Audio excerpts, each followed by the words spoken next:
হলের দিকে যাচ্ছি, হোস্টেলের দিকে যাচ্ছি। আর দুই পাশে প্রচুর ফুলের বাগান, ফুলের গাছ, অন্ধকারে দেখা যাচ্ছে না।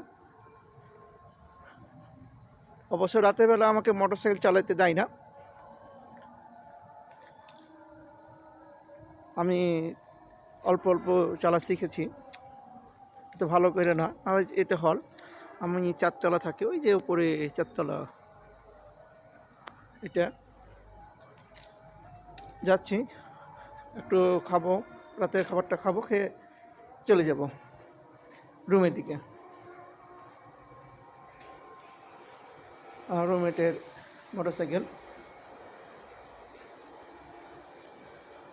মোটরসাইকেলে চড়ে আসার সময় একটু পায়ে ব্যথা পেয়েছে, বেশ দুদিন পেয়েছে, ভালো ব্যথা পেয়েছে, কষ্ট আছে। খাবার দিয়ে যাচ্ছে।